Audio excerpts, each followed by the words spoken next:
Hey there, and welcome to the Future of Work campus. Today we are joined by a special guest. I've known Leanne for quite some time, and I've been impressed by her communication skills, about how she deals with people, but also how we initially met was very interesting. We both spoke at a conference where we only had 5 minutes to present on a topic, and she just nailed it. She won the prize for the night, and since then we've just always stayed in touch because of her incredible friendship and because of her incredible drive. So I'm super excited to share with you my special friend, Leanne Hughes. Leanne, welcome, and thank you so much for joining us today. Oh my gosh, thank you for that wonderful intro. That was such a challenging speech and such a great way that we connected.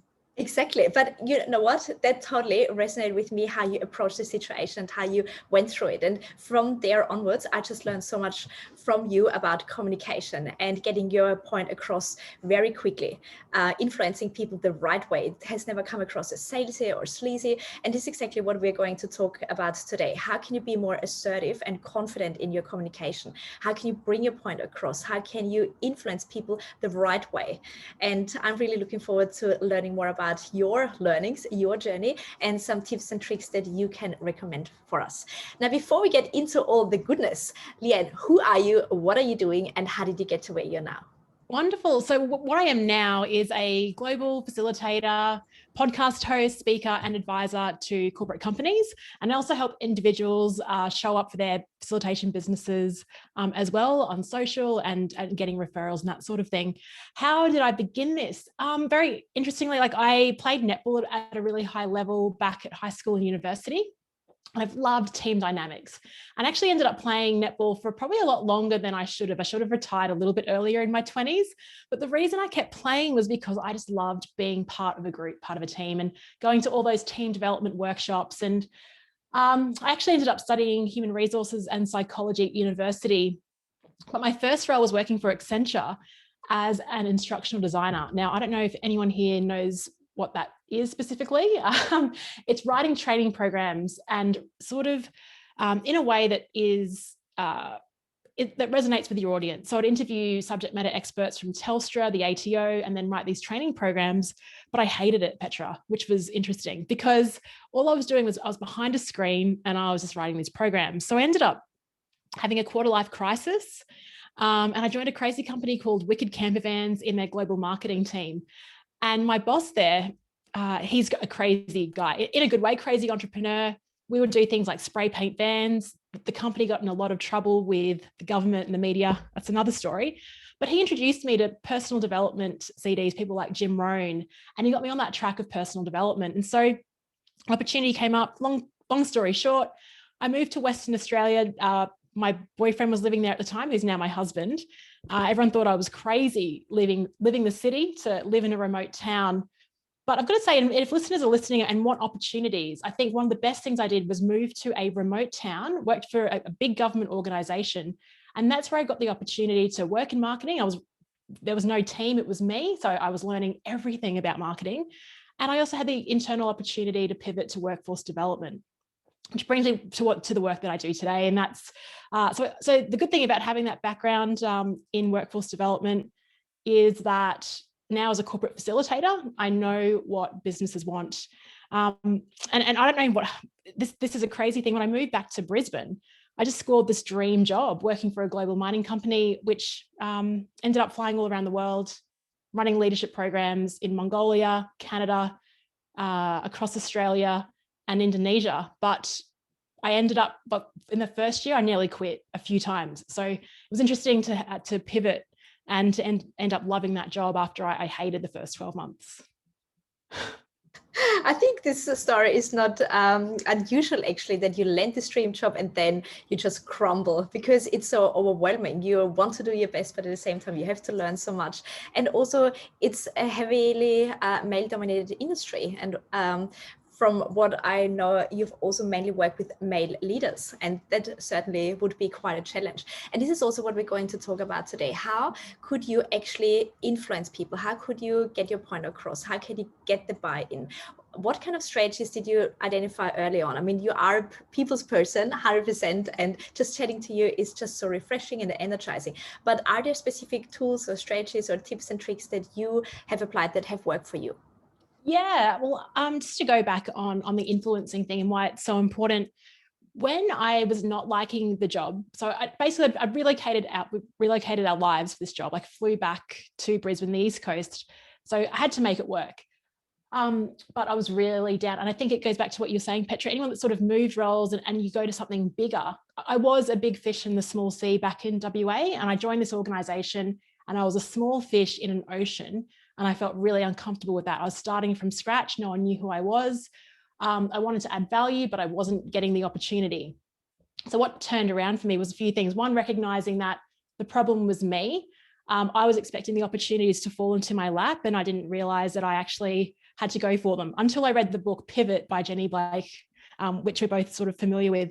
So in that, she talks about planting and what your existing strengths are. So I think anytime we have a problem that comes into our lives, we're very tempted to hop onto Seek and see what other opportunities there are, but we're not really solving the problem. So what happened, the shift was from hating my job to loving my job, was being assertive in a few different areas. The first thing was finding out what I actually wanted to do with my life. And I was working in a talent management role, and that was, again, a lot of behind the scenes stuff, not the delivery part. And I was like, well, I want to be delivering workshops. And so the first thing was I recognized that. I wrote it down as a goal.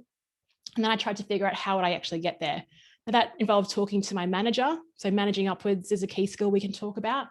And just being very honest with him in our performance conversation and saying, look, I don't love this behind the scenes stuff. Where I can add value is in front stage. And then that one conversation led to him talking to an external facilitator. She invited me to co-facilitate with her.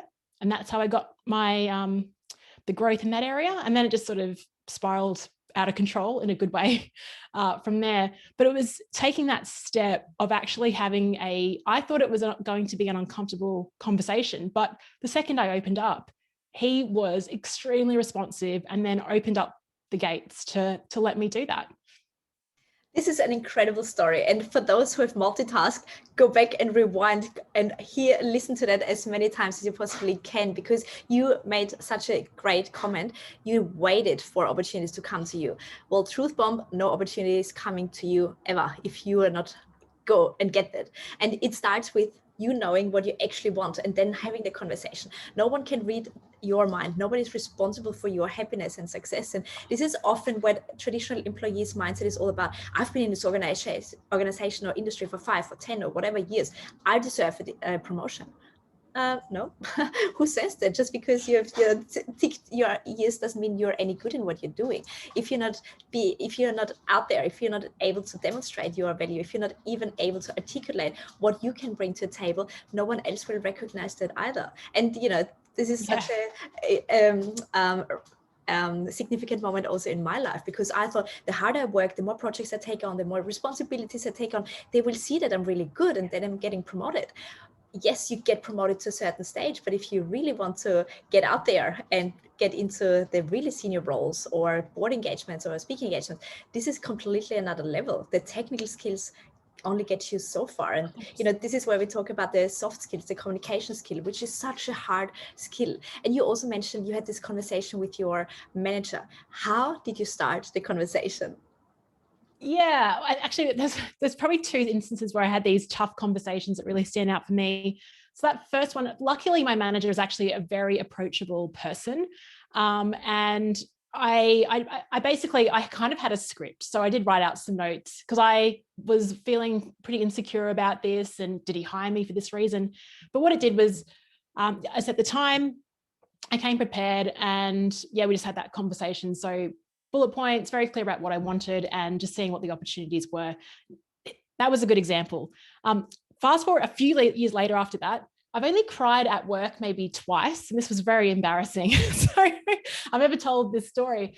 Well, getting into a stage where the parent company of our organization was actually coming down a bit too close and then modifying the decisions we were making and putting a stop to programs that I'd started for no good reason.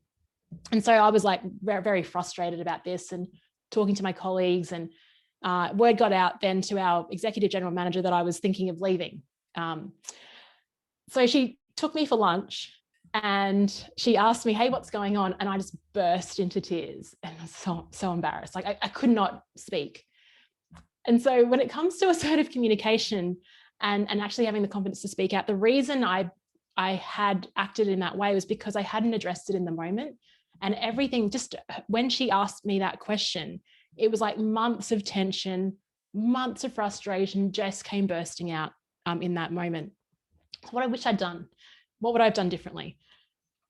I think assertiveness is actually an act of self-love more than anything. I think it's a case of there's no one else that's going to be in your corner. You need to be in your own corner. And the reason why I wasn't sort of raising this at any type of level was I didn't want to, people were busy. I didn't want to interfere with their time. I didn't think I was important enough to talk about this with. I thought I'll just put my head down and get on with it. So there's a lot of sort of mindset and confidence issues that come with speaking up, particularly younger in your career. I mean, I've definitely learned a lot from this. So I wish that in the moment that, say, that parent company had made that decision, I had called a meeting or spoken and raised it in that moment as an area of concern, rather than spending months on end just whining about it for it then to surface later on. So yeah, timing I think is extremely important when it comes to deciding to do this. And I think the reason, the longer you leave a conversation, like the harder it gets. So then when you actually are ready to have it, you kind of lose control of the things that you need to work in your favor. Voice control. I had none. I was crying. I couldn't even get it out. So I think the number one thing when it comes to, if you're thinking about having a conversation, even being aware of that means that you're ready to have the conversation, and just find the moment to do that. Oh my God, this is an incredible story. And yes, I didn't know about that either. No one does. I've never told it before. There we go. We've got a first here.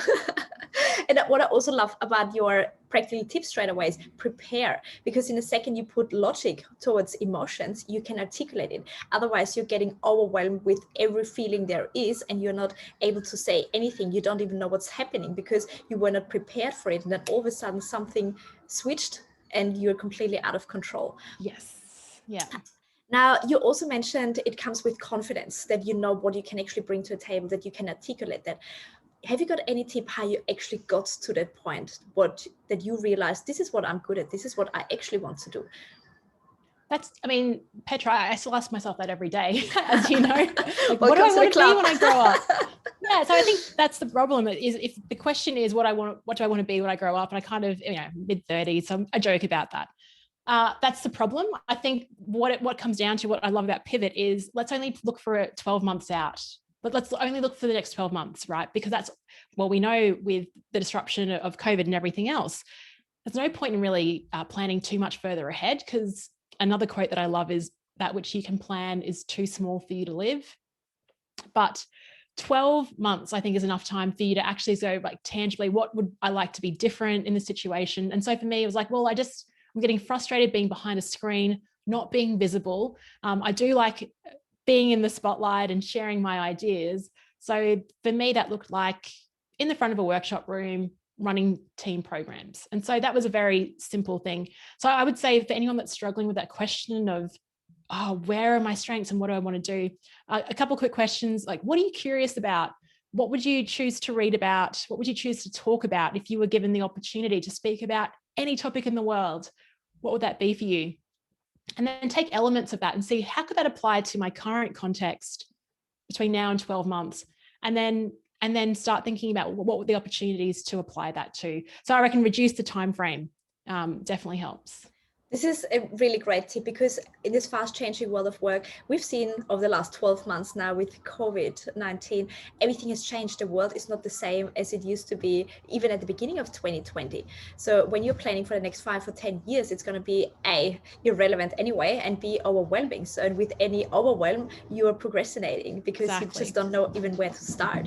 So this is a great tip for everyone who's listening. And this is also why I'm such a big fan of building a portfolio career, because you're not going all in and sacrificing a potential good role that you could make your great role if you actually just take control of it, but you're testing the waters and you get hands-on experience and insights rather than just thinking about it, because you can't get any clarity thinking about things. And then the second thing, that you mentioned is the visibility part. You were not visible. So not everyone wants to be the actual leader and run workshops.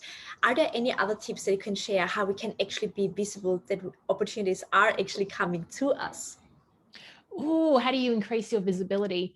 I think it's about saying yes to a lot of things, where, especially when you aren't ready to. And the example I gave, I posted something on Instagram stories about the first big gig that I did internally. And I actually said no to that the first time, because I think I was traveling in Asia. They reached out and I was like, oh gosh, that's next week. I'm going to be sleep deprived. I don't think I need time to prepare. So I actually said no. And then luckily I had colleagues that said, what, you're crazy, like you need to do this. So say yes. So I think a couple of things about visibility is surround yourself with people that are in your corner. I think that really helps. That can, a lot of the time there's a line, you can't see the label when you're inside the bottle. So just pay attention to what people are sort of reaching out to you for. And the reason I say that is because a lot of the time we don't think that we have any value to offer. So I would actually, and another thing is, look outside the existing programs or things that are already happening at your organization. And first of all, if you can link into them, link into them. But if not, there's nothing to stop you from creating something.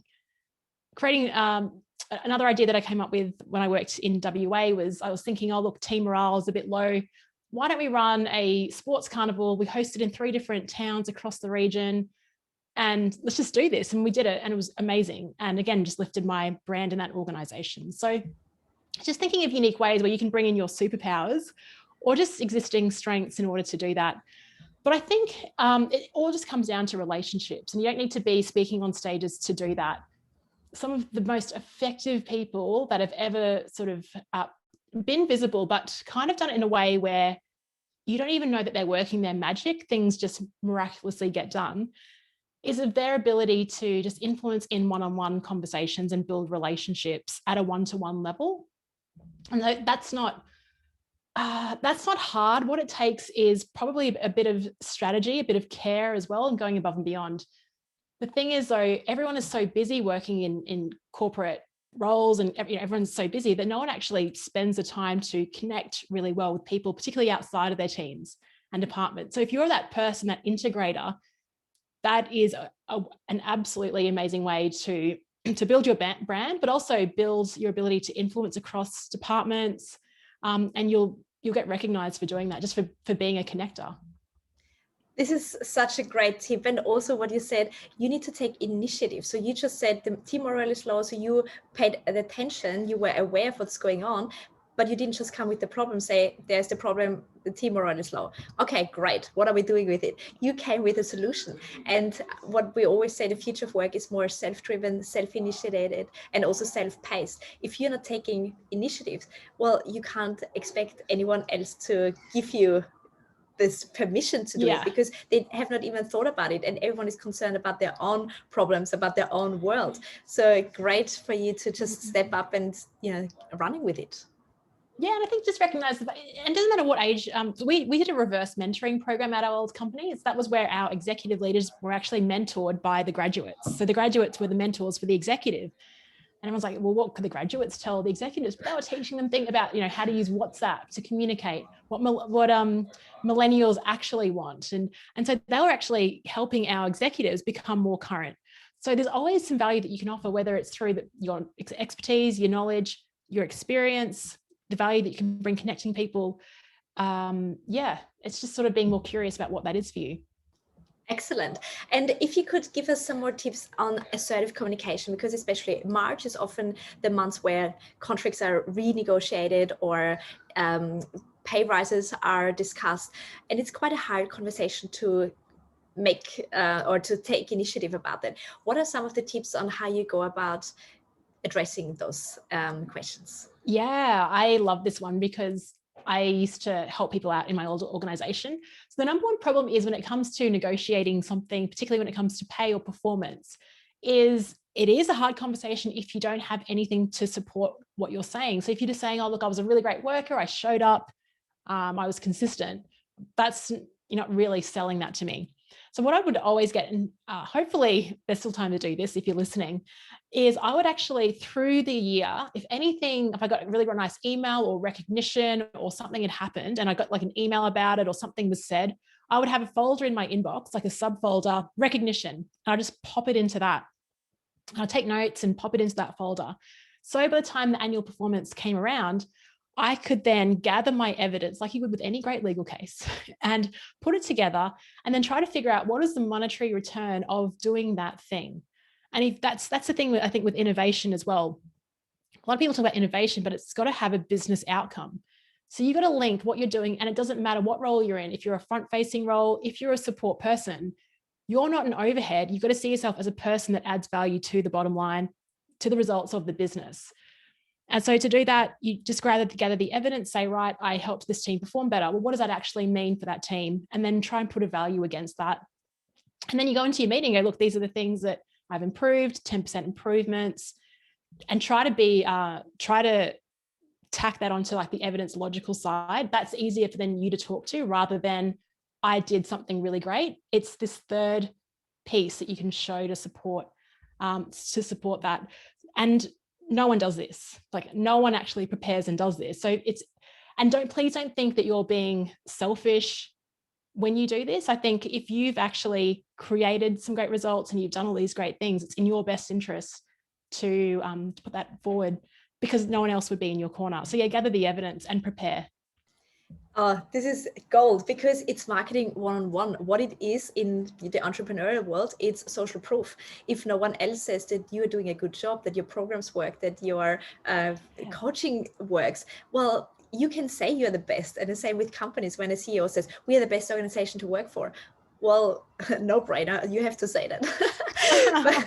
but if somebody else says it, who we can associate ourselves with, who we trust, well, this is also one-on-one influencer marketing. We trust this person, so your credibility rises straight away. And in the end, you're doing yourself a favor if you've got this evidence to support your claim, because this gives also the person who is in charge or makes a decision the peace of mind that they make the right decision, and you have the evidence towards it. So this is gold.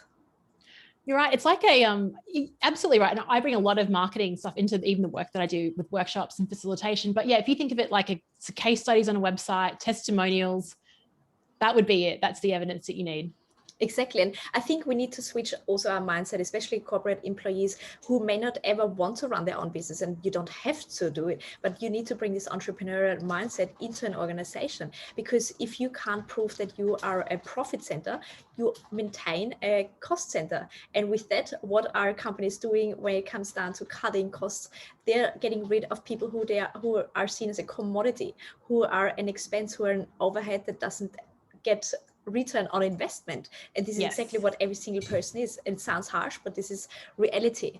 So I love your approach on marketing yourself, because if you don't do it for yourself, no one else will do it either. Absolutely. And you're totally right about like anytime that a company is cutting resources, it'll be like support resources, which usually go first. Usually the fields that I'm in, like the training function will go, and interestingly, marketing they'll sometimes cut, which is, you think you'd need them more than ever. But the support functions, because companies don't, they think, oh, it's operational that makes us money. But if you can define how you are contributing to business performance, you'll absolutely, and then you communicate that, of course, to the right people, you're future-proofing your career. Now, when it comes to negotiation, however, we can prepare, we can get the evidence, and then we still can get the no. And this is often the reason why people are not even asking, because they could potentially get rejected or pushed back. Have you got any tips and tricks how we can get back and stand up again from getting knocked down? You have to put a video into your show notes, Petra. It's one of my most favorite videos, a TED Talk. It's called What I Learned After 100 Days of Rejection. And rejection, it is absolutely, I mean, they link it to the feeling in our amygdala when we're feeling threatened. It comes from evolution and brain science that whenever we feel triggered, we'll just retreat, we'll fight or we'll fly. And rejection is probably the biggest thing that stops us. What's that quote? Doubt kills more dreams than failure ever did. Doubt. Yeah. So I'd probably take it before you actually go into the negotiation and ask that big question. Start getting used to rejection just in your life. So this is what this guy did. So go around and just ask for things. So the other day we moved into a new house and we bought a new rug, and I just casually, like, for everything, I'm now negotiating prices. I'm like, what deal could you do on that? Like, if I pay you cash now, what does that mean? And I'm just negotiating everything, not because I'm tight, although when you're in a new house, you buy everything, but because I just want to get used to questioning the status quo all the time, and not, if you get rejected, it's like you get a no, it's like, well, that's fine. Like, I didn't lose anything. Like, I lost nothing from that. So it's kind of disassociating the ego and letting go of that voice. So I would suggest trying to just try things and get rejected outside of work, where it doesn't really matter and doesn't have a huge impact, so that when you are going into a negotiation that is, your career, that your pay packet, that your livelihood and future prosperity may depend on, there's a lot of evidence about, if you negotiate for even a 5K increase, what that means for your career. Just get used to getting no outside of work.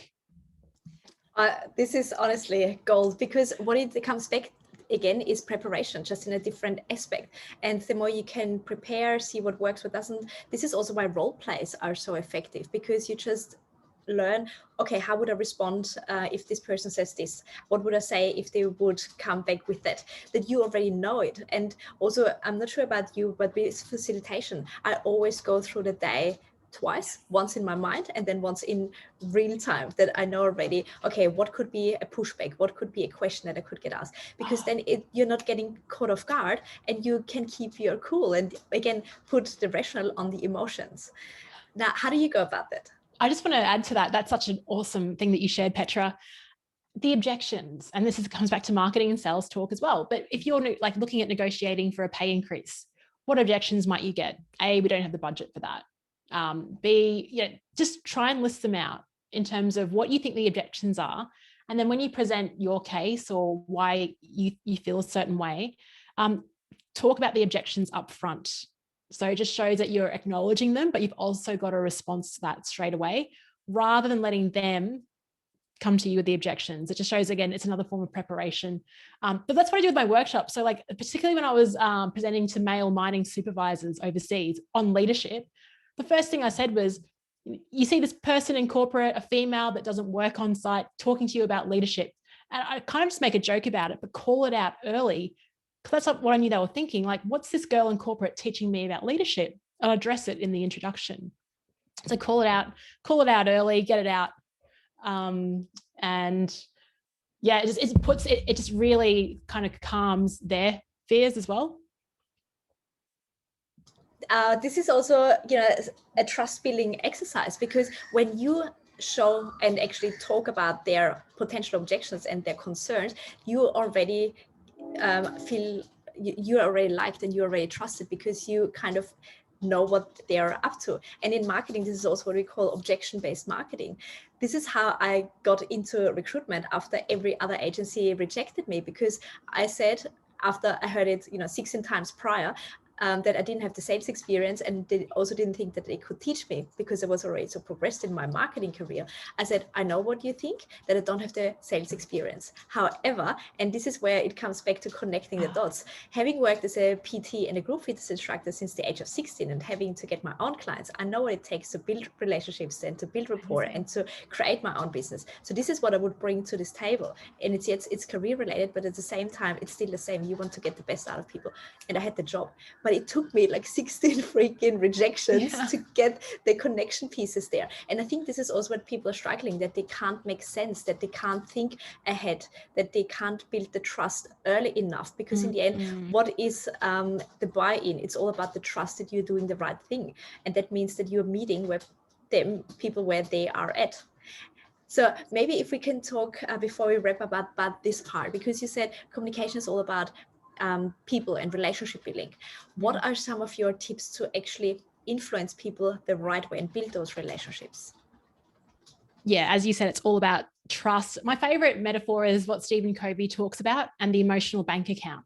I just have it always in my mind. So the metaphor is that obviously with a bank account, you can't withdraw money when there's nothing in there. You've got to put deposits in. right? You got to deposit, deposit, deposit, and then you can withdraw. Now, it feels very transactional when I then bring that and talk about relationships, but I think the metaphor absolutely resonates. So a lot of the time in companies, I remember like I'd be sitting there and some random person from finance would just send me an email and go, I need this report by the end of today. So how do you think I responded to that? I was like, who is this person? Like, and then I just go nuts at this person I never even met before. But what, I hope that doesn't, I don't sound like a really cruel, but I think we kind of all do that. We're like, who's this person? And emailing a deadline, like just call me. Anyway, enough of that rant. But what would happen there was that person hadn't invested in the relationship. Now, I didn't mean that we had to have coffees before you even asked me to do that, but a call saying, hey, this is my name and look, this is where we're going and I need your help. A call would have been much better. But if to build influence, it's that know, like, and trust factor. So how then do you do that with people that are really busy, that might be at other departments, other countries to you as well? And there's a few sort of fun tactics. I can talk at a real tactical level there, all based on how do you do that.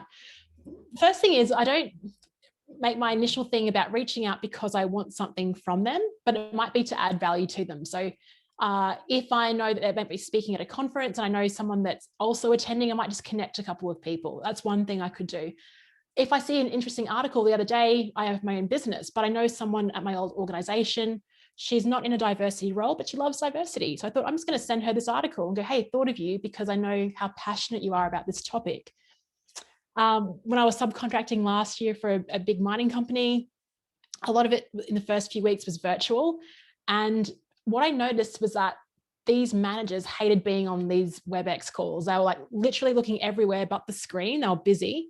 So what I did was before any time we had to catch up, I made it extremely clear what I was after.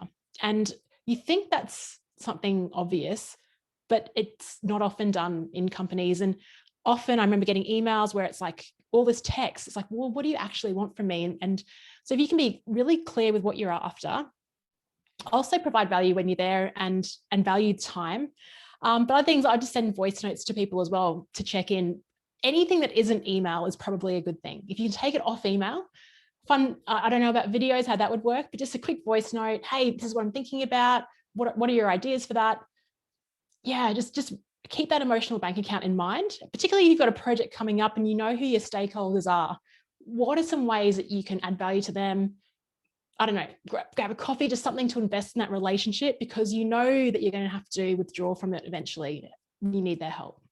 Yes, and yes, because what you're just saying is giving them little gifts, doing something unexpected that lights up their day, because this is the emotional connection. You will be remembered forever in 2 days. But so many make the mistake, they go AWOL and you don't hear from them, you don't see from them. And when they need something, boom, by the way, I'm looking for a job. Hey, can you make an introduction? Hey, I'm selling this. It's like, who are you to start with? And even if I know you, no. It's like my favorite quote from Jordan Harbinger. It's like, dig the well before you get thirsty.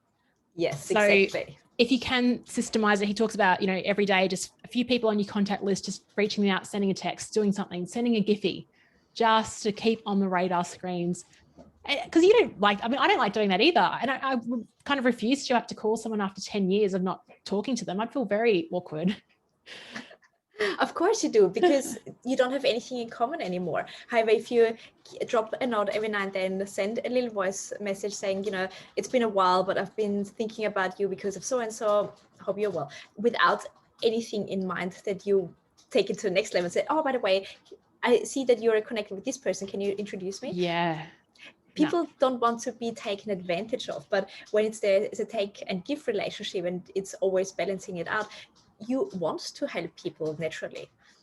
Yeah, that's it. And especially now where we live in a more globally connected world, I think building those relationships way before you need it is more important than ever before. And I also know that one of your strengths is facilitation, simply because it's connection, it's communicating with people, it's bringing people on the same page who may not be on the same page, who have got different agendas.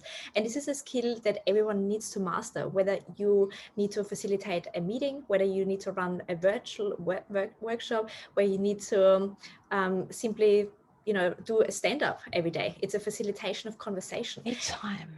Have you got any tips on how we can improve on those facilitation skills? Oh, wow. That's what I mean. I've got 160 podcasts about this. So like I could go on and on. How much time do we have? I think it's the first thing is actually seeing yourself as the role of facilitator. I don't think people, they like, okay, I'm the leader of this group and we're having a meeting. That's what people currently connect, but they don't actually say, I need to use some type of conversational skill or process to guide this along. What we're so used to is very linear agendas. So, someone will talk about this and we'll move to this item. But what we don't recognize is that there are like incredible processes and question prompts and things that we can do in our instruction and the way that we call on people to enable that to be much more effective. So I guess the problem of what I see in organizations is like people will rock up to a meeting. And this is what I did when I had to chair a rebranding committee back in Western Australia. And I had I didn't even know what facilitation was at the time. I just was like, right, I'm going to keep this on time. My job, like all I thought about was like just keeping it on time. I didn't even think about what the output was. So I think that would be my first tip is before you even call a meeting, just what is the purpose of it? And do you have to be there live, or is there any other way that you can get this information that doesn't require another Zoom call? That would be the first thing. Second thing, think of what the output is and what you want from it, and then redesign it. Redesign your agenda to enable you to get there. The other thing about facilitation though in these type of conversations is also you have to be quite present and recognize if things aren't working. And you might need to call it up there and think of another way to sort of not forge through, but there might be another underlying issue that is prohibiting you from actually getting to where you want to go. So kind of having that process, yet being willing to be flexible with that and to go to a conversation that you weren't ready for. And I think there's a bit of vulnerability in there because as a leader, you kind of want to be in control. And if you're in control, it shows that you're professional. But being willing to then be flexible with the content and with the way the conversation is going based on what you're hearing, that is probably the number one skill for facilitators. And what sort of shifted when I graduated from being a first-time facilitator, which was all about control, me telling you what was going on, versus, wow, I'm actually more confident enough to actually let the group now dictate where the process goes, knowing that I've got the output as my North Star, but we'll guide it through. So yeah, there's just so many amazing tools and conversation prompts that I don't think a lot of people are aware of. This was the perfect summary and a wrap up, because again, it comes back to being prepared, following through, and also building those relationships before you need them and knowing what you can bring to them. And that starts with self-awareness. And also a great segue into your podcast, because First Time Facilitator, hands down, I have not missed one episode. It's an incredible resource on all things facilitation, connections, building relationships, marketing, branding, everything that you need to know in order for you to sell your point of difference in the end. A facilitator sells themselves as their business, as their career, and every leader sells a vision. So how can you do it even better? Now, what is next for you, and where can everyone connect with you and learn more about you? Wow. Yeah. So what's next for me is probably doing more of what I'm loving already. So just partnering with organizations and advising them on company culture, also running workshops, helping with communication, everything that we've spoken about today, continuing the podcast. Like you said, it's First Time Facilitator, but it includes so much on communication and everything else. So where can you find me? Well, like Petra, LinkedIn is my playground. So I'd love you to connect with me. Just search for Leanne Hughes on there, or just check out Petra's post. Usually I've liked or commented on at least one of the week. My website is at leannehughes.com and the podcast is at firsttimefacilitator.com. Incredible. We'll put all the links to the show notes, and I could not recommend you any higher for anything communication, facilitation related, and of course, just being an amazing human being and friend. Yeah, you too. I love you, Petra. You're awesome. Oh, I love you. So I'm really excited that you are also our industry insider for the Future of Work Campus in March. And honestly, our members are in for a treat to just have you there for your guidance and your tips. So thank you so much for being the person you are. Oh, thank you, Petra. Thanks so much for the honor of being on your show. Thank you.